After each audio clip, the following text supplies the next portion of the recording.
Hello and welcome. This is Amanda, the Nerdy Crafter, and I'm sitting here Christmas Eve night and realizing, OMG, I need just a couple more Christmas cards for my godchildren.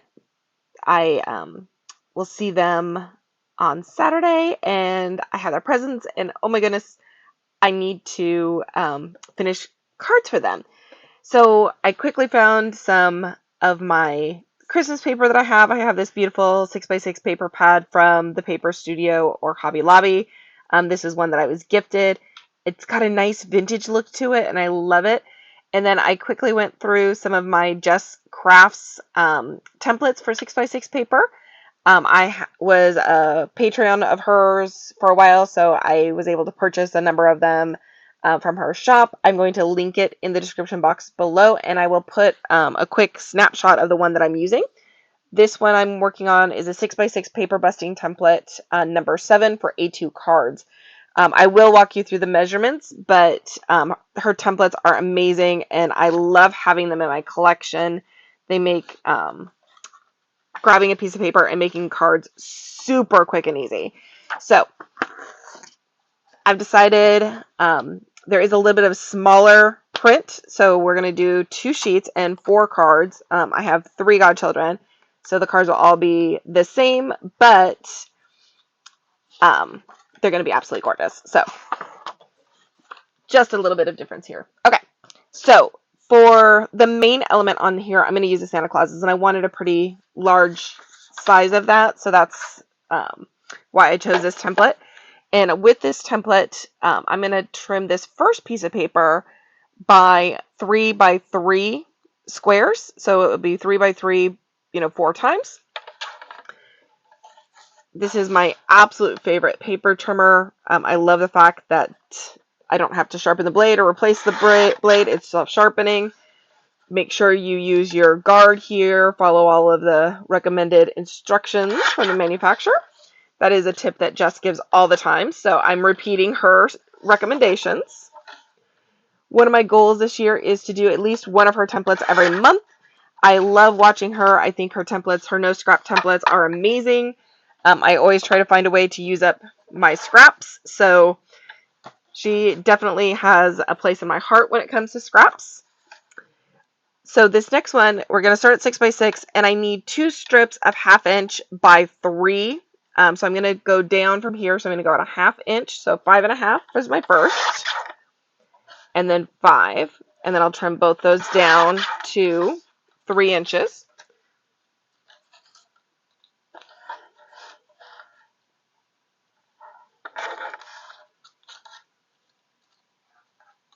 And the second one also by 3 inches. So I was asked years ago to teach a class for utilizing your scraps. And I've gotten addicted to it. I've got a lot of different recommendations and templates out there. So I will slowly start working on those throughout the year also and getting some film for you. There are a few in my playlist. So you can see some of them already. So this next strip is going to be 5 inches, which is what we have left now that we've trimmed off 2 1/2 inches, which comes to 1 inch. So it's 5 inches tall, and I want to trim off 1.5 inches. So I'm going to go 1.5, which will put me at 4.5. And then I've got 1/2 and 1, which will take me to 3. And then 1/2 of 3 is 1.5. Jess does it so smoothly. I think she does it all in her head. I love math, but I cannot do quick measurements in my head, so I have to think about it. This template actually is super simple, so I'm good with it. I've also chosen to mat my cardstock. So if I were just to place my elements down, because they're the same tone-on-tone color, it would be hard to really have the elements pop. So I am going to go ahead and mat, and these again are some of my scraps. I was gifted some scraps. So we're going to do 3 1/4 by 3 1/4. So that will give a nice little mat all around. Let's see what we have here. That's just under 3 1/4. I think we can make it work.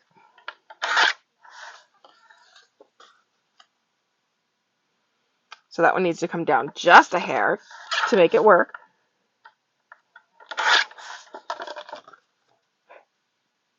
beautiful. And it's okay if it's not 100% exact. So this one's going to work also. So this is going to be 3 1/4 by 0.75. So the 0.75 on this trimmer is, here's my 1, and so this right here is my 0.75. And I'm going to need 4 of those. So by 0.75. So yeah, I got quite a bit out of that one sheet.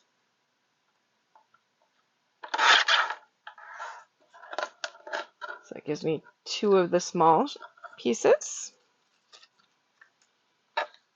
And I'm just going to speed this next part up so you don't have to watch me trim it all. For these longer pieces, the mat is going to be 1.75 by 5.25. And Jess does give all of these in the sketch, so please go take a look at the sketches. You can either purchase them or go watch the individual videos, and she gives you all the measurements in the videos.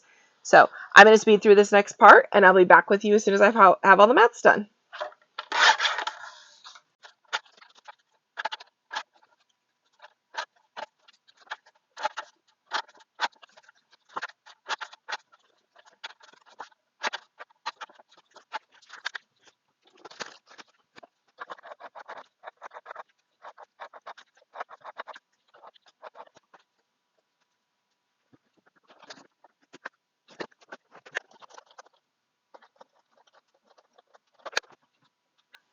Okay, so this is what the base layout is going to look like when we glue it all together.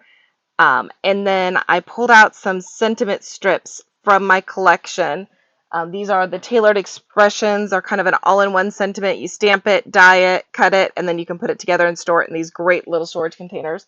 So I've had those for a number of years, and I love the fact that I get to pull them out and start using them. So I just have to decide where I kind of want the sentiment to be. If I want it there, here, kind of play with that just a little bit, kind of figure out that.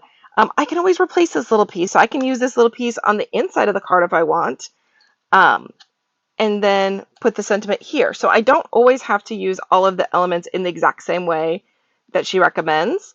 So, you know, that's the inspiration she gives us, but maybe I want to put a larger sentiment here and then use this as decoration on the inside of the card. And then I'm still using no scraps. So let's go ahead and put one together. We have this as our inspiration. And then I'll come back at the end and show you all of them completed.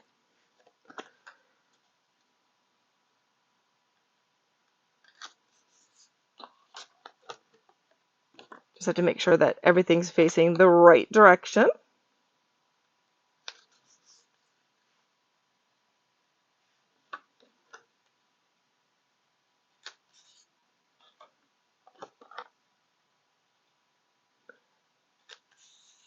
And I kind of like the fact of putting just a sentiment right on the front and then putting the secondary piece on the inside. Now, you'll see that there is a little bit of gap here because of the cardstock. So what I'm going to do is I'm going to grab a piece of scrap cardstock. And let's see if that one fit. Perfect. And for this, I like to pull out my wet glue. So I utilize Barely Art glue, and I generally have my glue press, but it is safely put away in one of my crafting containers. So for today, I'm just using the little container without my glue press. Now that sentiment will sit a little straighter on there. Actually, I probably need to trim it off just a little bit.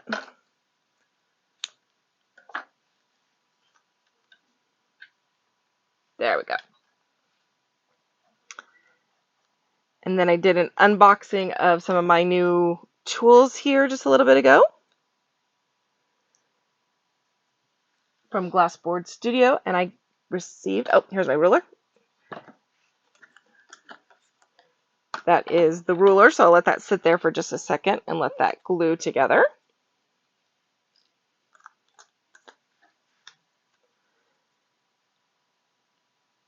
I'm going to tape this last piece together. Now the sketch did show this one on the front of the card, but I have decided to go ahead and place it on the inside of the card instead. Again, make sure that the sentiments are the correct orientation. And now I have a no scrap card. I'll go ahead, finish up the other 3, and be back at the end to show you all 4 of the cards put together. All right, doing a quick little flip through, I've added the gems from my crystal art advent calendar. I had tons of the crystals left over, so I have them in this little container. I will be using those a lot throughout the next year, so I added just a little bit of bling. Here is the 4 different cards I made using Jess Crafts 6x6 paper busting template and number 7. Thank you so much for joining me. I look forward to seeing you in the new year with all new cards and all new projects. I hope you have a wonderful holiday, and I will catch you next year. Bye.